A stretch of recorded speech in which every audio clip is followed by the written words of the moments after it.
बयान में कहा कि मैं आज आपके साथ हूं, जिससे बाला साहेब का मूल हिंदू धर्म नष्ट ना हो जाए।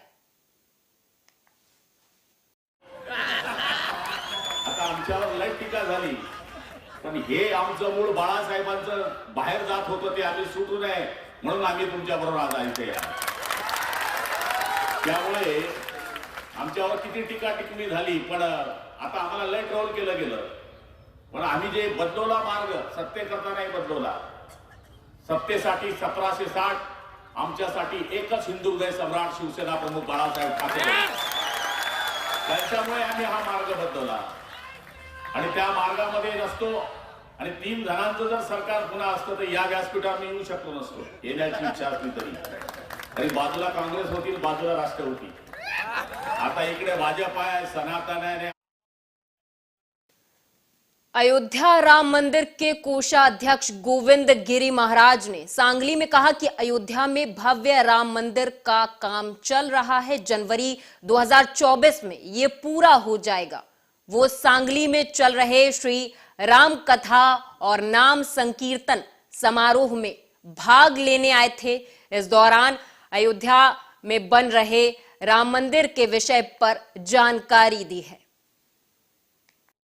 तक्रार लवकर होत आहे. 15 जानेवारी ते 30 जानेवारीच्या दरम्यान त्याची स्थापना निश्चितपणे होणार आहे 2024 मध्ये.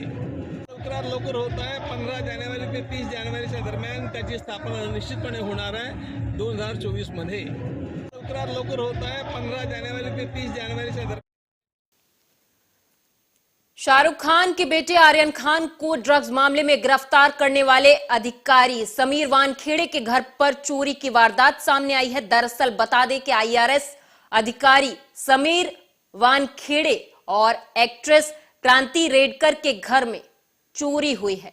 ये चोरी 4 लाख रुपए की हुई है। समीर वानखेड़े के घर पर चोरी की वारदात सामने आई है।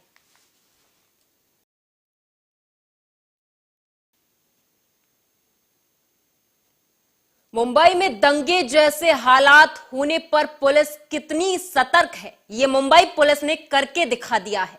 ये मॉक ड्रिल घाटकोपर के आचार्य अत्रे मैदान में सर्कल 7 के सभी पुलिसकर्मियों के द्वारा की गई। इसमें विशेषज्ञ अधिकारियों ने पुलिस का मार्गदर्शन किया और दिखाया कि पथराव, सड़क जाम करना, 2 गुटों में मारपीट, आगजनी, घायल लोगों जैसी स्थितियों से कैसे निपटा जाए। हे सतर्कता वाढवण्यासाठीच आहे. याच्यात आमचे अधिकारी आणि अंमलदारमध्ये आत्मविश्वास निर्माण होतो, एकजूट निर्माण होते आणि लोकांमध्ये पण सुरक्षेची भावना निर्माण होते. त्याच्यामुळे आजची मॉक ड्रिल आयोजित केली होती. थँक्यू. महाराष्ट्र पुलिस वर्षगांठ के अवसर पर ठाणे परिमंडल 1 के माध्यम से चोरी का माल सौंपने का कार्यक्रम आयोजित किया गया। पिछले वर्ष के दौरान सर्कल 1 के माध्यम से जांच में 3 करोड़ 60 लाख रुपए मूल्य के 3 करोड़ 60 लाख रुपए के सामान को बरामद किया है। पुलिस ने आज 49 नागरिकों को उनका सामान लौटाया गया है, लेकिन गणेश गावड़े ने चुनौती दी है कि नागरिकों को भी अपनी विशेष वस्तुओं का ध्यान रखना चाहिए। त्याला बाईक दिली होती, पण ती बाईक चोरीला गेली. ती सप्टेंबर महिन्यात गेली होती. मी पोलीस स्टेशनला कंप्लेंट केली. मुंब्रा अंतर्गत प्रतिभा चौकीमध्ये आमचे शहाजी शेळके साहेब आणि किंगरे सर यांच्या सहकार्याने मला माझी बाईक एका महिन्याच्या आत मिळाली आहे. सर्वप्रथम मी त्यांचे धन्यवाद व्यक्त करते. त्यांनी मला खूप आनंद होतोय. माझं नाव मोनाली विक्रम नाईक. बुधवारी आमची गाडी चोरीला गेली ऑक्टोबर महिन्यामध्ये आणि दुसऱ्या बुधवारच्या आत आम्हाला ती सरांनी शोधून दिली. खूप आनंद झाला. असे सहकार्य त्यांचं नेहमी लाभू दे आणि खूप थँकफुल आहे मी त्यांच्यासाठी की त्यांनी खूप आम्हाला सपोर्ट केला. कधीच म्हणजे कधी फोन केला की कुठे आहे, काय आहे, सगळी माहिती आम्हाला देत होते. महाराष्ट्र पोलीस वर्धापन दिनानिमित्त हा सप्ताह आम्ही साजरा करत आहोत. या सप्ताहामध्ये नागरिकांकरिता पोलीस विभागानं दिलेल्या वेगवेगळ्या सेवा सुविधा, याशिवाय पोलीस विभागाच्या कामाची पद्धत या बाबत संपूर्ण महाराष्ट्रामध्ये पोलीस दल विविध कार्यक्रम आयोजित करत असते. ठाणे शहर पोलीस आयुक्तालयाअंतर्गत परिमंडळ 1 मध्ये आम्ही विविध कार्यक्रमांचं आयोजन केलेलं आहे. त्याच्यामध्ये पथनाट्य. मेरा शादी के दिन मेरी वलीमा था, 9:30 बजे घर से चोरी हुआ था मेरे, तो मतलब कंप्लेंट दिए तो सब मेरे को मिल गया पूरा, रातों रात 2 घंटे के बाद मिल गया मुझे सब, मतलब रिकवर हो गया था पूरा. कैसा लग रहा है पुलिस की कार्रवाई को देख? मतलब बहुत अच्छा लग रहा है मुझे, मतलब सर की बहुत मदद हुई. राष्ट्रवादी कांग्रेस पार्टी की महिला प्रदेश अध्यक्ष विद्या चौहान का बयान सामने आया. विद्या चौहान ने नीतीश राणे की आलोचना करते हुए कहा कि 1.5 फुट का विधायक ऐसे बोलता है जैसे 3 पैर की जुबान हो. साथ ही इस दौरान उन्होंने और क्या कुछ कहा, सुनाएंगे. हे सगळं जर महाग झालं तर ही महागाई आधी कमी करा, मग बाकीचं बोला. कुठे 1.5 फुटाचा आमदार असतो, त्याची जीभ 3 फुटाची झाली. तो इतकं बोलतो की अजितदादावर टीका करतात. अरे टीका करायच्या आधी तुमच्या सरकारमध्ये तुम्ही ज्या मतदारसंघात आहात त्या लोकांचे प्रश्न मांडा ना. महागाई तुमच्या मतदारसंघातल्या लोकांना नाहीये का? मग लोकांचं लक्ष डायव्हर्ट करायचं, कधी भगवा आणायचा, कधी काय करायचं. आता हा भगवा रंग जो आहे, आम्ही पण हिंदू आहे, आम्ही पूजा केल्याशिवाय घरातनं बाहेर पडत नाही. त्यागाचं प्रतीक आहे. तुम्हाला जर भगवे वस्त्र धारण करायचं, भलं मोठं कुंकू लावायचं, गुंडागिरी करायची आणि त्या गुंड प्रवृत्तीला आम्ही साधू संत म्हणायचं, एवढे मूर्ख नाही. आम्ही संत ज्ञानेश्वरापासून. नवी मुंबई से खबर सामने आ रही है, जहां पर आपको बता दें कि नवी मुंबई के रबाले में एक पेपर फैक्ट्री में अचानक आग लग गई. इस आग में पूरी पेपर फैक्ट्री जलकर खाक हो गई. इसमें 2 जवान घायल हुए हैं. आग लगने से पेपर फैक्ट्री को बड़ा नुकसान हुआ है. वहीं दमकल कर्मियों ने हालांकि आग पर काबू पा लिया है. पेपर फैक्ट्री में आग लगने पर नागरिकों की भारी भीड़ जमा हो गई थी.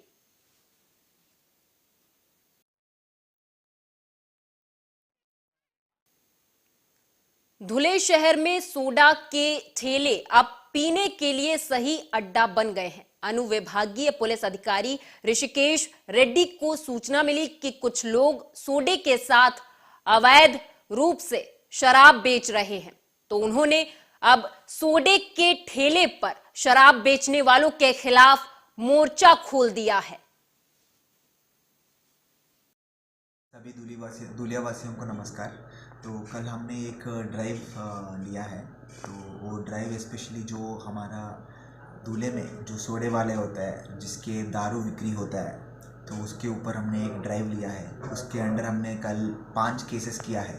तो जो 5 केसेस के अंडर जो 2-3 तरीका है. एक तो वहाँ पे सोडे वाले होते हैं, उसके पास दारू रख के दारू बेचते हैं. सेकंड तरीका है जो सोडे वाले होते हैं उसी के पास में दारू लेके आते हैं बाहर से और दारू पीते हैं. तो इस दोनों की अगेंस्ट हमने कल ड्राइव ले लिया है और 5 केसेस हमने रजिस्टर किया है. आज से ये मेरा रिक्वेस्ट है जो सोडे वाले से, ये आप जो ये कर रहे हैं, दारू बिक्री कर रहे हैं, ये गलत बात है, ये करना नहीं चाहिए. एंड आपके पास जो भी ऐसे पिएंगे उसको भी आप लोग जाने माने नींबू उत्पादक, आदर्श किसान और प्राथमिक शिक्षक सुभाष माली और उनके 2 इंजीनियर बेटे वैभव और दिनेश माली ने पारंपरिक खेती व्यवसाय में बदलाव को देखते हुए अपने खेत में 20 गुच्छों में एक अनूठा प्रयोग किया. किसानों से पहले सुभाष माली के दोनों बच्चों ने उच्च शिक्षा हासिल की.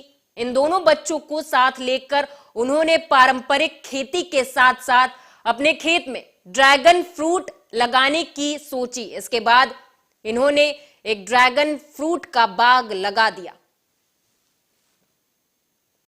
दिनेश सुभाष महाजन. माझं शिक्षण बीटेक फूड टेक्नॉलॉजी झालं आहे आणि माझे वडील प्राथमिक शिक्षक. एक नोकरी करण्यापेक्षा त्यांनी सांगितलं की एक शेतीत आपलं आधुनिक पद्धतीने काहीतरी कर. त्यानुसार मी मार्गदर्शन घेतलं. त्यांचं मार्गदर्शन मला मोलाचं ठरलं आणि उस्मानाबाद येथे जाऊन ड्रॅगन फ्रूटचं मी एक रोप वगैरे आणलं आणि सिमेंटचे पोल वगैरे म्हणजे शेतात गाडून एक 20 गुंठ्यात मी प्रयोग केला आणि तो अत्यंत यशस्वी झाला. साधारणतः 3 ते 3.5 लाख रुपये मला उत्पन्न घडलं आणि त्यातून पुलिस भर्ती अभी महाराष्ट्र में चल रही है और ये प्रक्रिया नांदेड़ में भी चल रही है। इसमें उच्च शिक्षित छात्र पुलिस भर्ती के लिए आए हैं और उनकी जमीन और पूरी व्यवस्था पुलिस प्रशासन के द्वारा की गई है और अगर कोई इसमें कुछ भी कहने की कोशिश करता है तो उनकी बातों में ना आए और भ्रष्टाचार निरोधक ब्यूरो में शिकायत दर्ज करवाएं, ऐसा पुलिस अधीक्षक श्री कृष्ण कोकाटे ने प्रत्याशियों से कहा है। यामध्ये उच्च शिक्षित प्रशिक्षित असे मुलं सुद्धा आहेत, काही खेड्यातून आलेली आहेत, 10वी ते BSc MSc झालेले विद्यार्थी आहेत। त्या सर्वांना आमचं एकच आव्हान आहे की कुठल्याही भूलथापांना बळी पडू नका। ही भरती जी आहे हे आपल्या योग्यतेवर, आपल्या मार्कच्या घेण्याच्या क्षमतेवरच अवलंबून राहणार आहे। कोणी आपल्याला काही भूलथापा देत असेल किंवा आम्ही तुमचं काम करून असं कोणी सांगत असेल तर त्याची तक्रार अँटी करप्शन ब्युरो किंवा आमच्याकडे स्वतःकडे करावी। अमरावती जिले के मेलघाट में कोरोना के 2 साल बाद मशहूर और सबसे बड़ी यात्रा धरनी तालुका के तितंबा में मोती माता यात्रा आज से शुरू हो गई है। इस यात्रा का मेलघाट के लोगों और व्यापारी वर्ग को बेसब्री से इंतजार था। इतना ही नहीं, अन्य प्रांतों में मजदूरी करने गए मेलघाट के आदिवासी भाई इस यात्रा के दौरान अपने गांव लौटते हैं।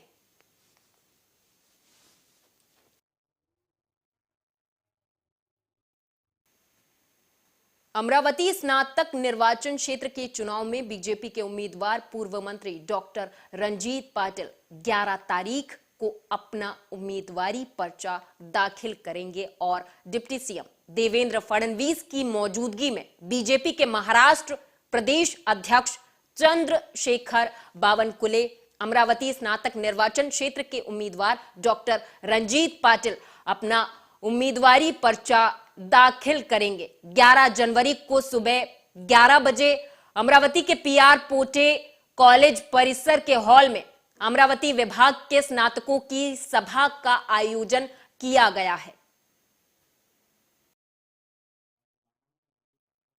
श्री माननीय देवेंद्रजी फडणवीस साहेब पण येतील आणि आमचे प्रदेशाध्यक्ष माननीय श्री चंद्रशेखरजी बावनकुळे यांच्या साक्षीने आम्ही हा उमेदवारी अर्ज भरणार आहे 11 तारखेला 11 वाजता। बच्चू आपण मंदरणी करणार आहेत का? तो त्यांचा वैयक्तिक प्रश्न आहे आणि त्यांचा स्वतःचा पक्ष आहे। त्या पक्षाचे निर्णय घेण्यासाठी त्यांना त्यांचं स्वातंत्र्य आहे। याच्या आधी सुद्धा त्यांनी मागच्या निवडणुकीला सुद्धा उमेदवार दिला होता। यावेळी सुद्धा आमचं कर्तव्य आहे मित्रपक्ष म्हणून आम्ही त्यांना नक्की विनंती करू, आमच्या शीर्षस्थ नेत्यांना विनंती करू की तुम्ही त्यांना विनवणी करा आणि आमच्याकडनं जेवढे होतील तेवढे प्रयत्न। अमरावती की सांसद नवनीत राणा अमरावती जिले के मेलघाट जा रही थी और जब वो मोती माता के दर्शन के लिए तितंबा गांव जा रही थी, उसी रास्ते पर एक बैलगाड़ी को आते देखा तो बैलगाड़ी की सवारी करने से खुद को रोक नहीं पाई, जिसकी तस्वीरें सामने आई हैं।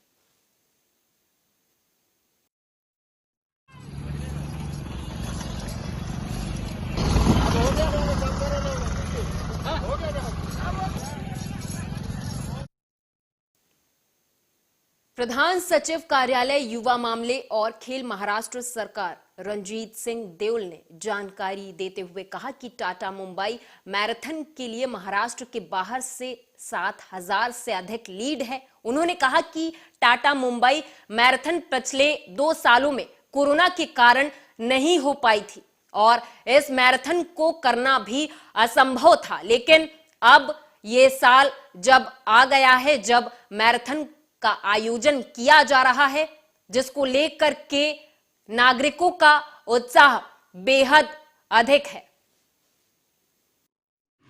आता 2 वर्षामध्ये कोरोनामुळे आपल्या मुंबईची जे जाण आहे मुंबई मॅरेथॉन ते होऊ शकले नाही, आता 2 वर्षानंतर होत आहे। त्यांच्यामध्ये जे नागरिक आहेत त्यांच्यामध्ये फार उत्साह आहे आणि ते फक्त 55,000 आता इथे रजिस्ट्रेशन झालेले आहे आणि ते मला वाटते ऑर्गनायझर्सला ते लवकर ते रजिस्ट्रेशन पण बंद करावे लागले आणि ते उत्साह फक्त मुंबईमध्येच नाही आहे, ते पूर्ण महाराष्ट्रामधून येत आहे आणि देशामधून येत आहे। जवळपास 7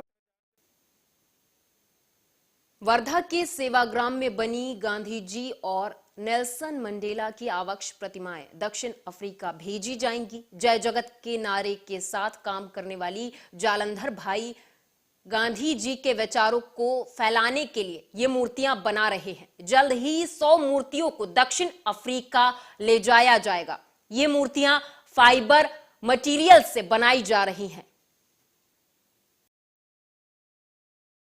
गांधी 150 आणि मंडेला 100 या निमित्ताने आम्ही साऊथ आफ्रिकेला शांती यात्रा चालू केली। तर हा गांधीजींची जी मूर्ती आहे किंवा गांधीजींचं नाव आहे, आफ्रिकन गोरे लोक तिथले आणि इंडियन लोकांना एकमेकांसोबत जोडण्यासाठी एक चांगलं माध्यम आहे। आणि जय जगत आमचा हा नारा असतो। तर आम्ही तिथे मूर्ती बनवल्यामुळे साऊथ आफ्रिकेला तिथले पर्यटक लोक वाढले आपल्या टालस्टाय फार्ममध्ये आणि तिथल्या सरकारला वाटलं की इथे काहीतरी म्युझियम झालं पाहिजे आणि त्यांनी त्याच्याकडे लक्ष दिलं आणि तिथले जे इंडियन लोक आहेत त्यांनी पण आता लक्ष द्यायला सुरुवात केला आणि त्यांचा विचार आहे की इथे काहीतरी रचनात्मक कार्यक्रम चालू झाले पाहिजे। कुर्ला पुलिस और trans global entrepreneur chamber of commerce and industries for agricultural ने दिवंगत मातोश्री बाइकाबाई दगड़ू होवाले की याद में कुर्ला पश्चिम कच्ची विसार सभागार में पुलिस, परिवार और बेरोजगार जरूरतमंदों के संयुक्त रूप से आयोजित भव्य रोजगार सम्मेलन और रोजगार मार्गदर्शन शिविर का आयोजन किया। इसका उद्घाटन आरटीआई कार्यकर्ता अनिल गलगली ने किया। इस मौके पर कुर्ला पुलिस के वरिष्ठ पुलिस निरीक्षक रविंद्र दगड़ू होवाले उपस्थित रहे।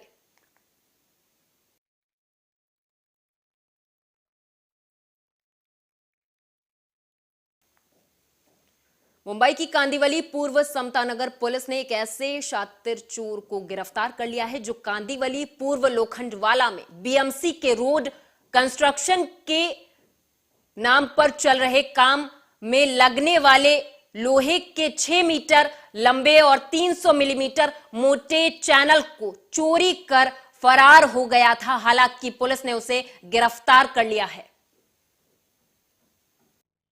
समतानगर पुलिस स्टेशन के ज्यूरिडिक्शन में लोखंडवाला कॉम्प्लेक्स जो एरिया है वहाँ से 31 तारीख से 2 तारीख के दरमियान एक लोखंडी रॉड चोरी हुए थे। वो वहाँ पे एक साइट का काम चालू है। पारितोष लक्ष्मी नारायण पुरोहित करके उन्होंने आके पुलिस स्टेशन में कंप्लेंट दिया। हम लोगों ने गुनाह दर्ज किया।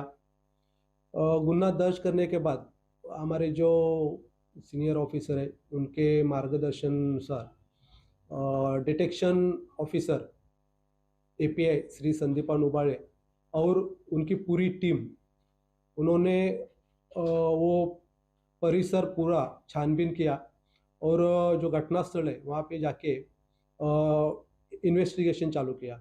उसी दरमियान एक बात समझ में आई कि वहाँ से एक ट्रक गुजर रहा था जो एक सस्पेक्ट दिख रहा था। बाद में वो ट्रक का मालिक अगली खबर की ओर रुख करेंगे। बीड़ जिले में 17,539 पशु लंपी से प्रभावित हुए हैं। इसमें से 16,225 पशुओं को ठीक किया जा चुका है। हालांकि 1,314 पशुओं की इस वायरस ने जान ले ली है। लंपी वायरस का सबसे ज्यादा प्रभाव आष्टी तालुके में देखा गया, जहां वर्तमान में 5,520 पशु लंपी से पीड़ित हैं।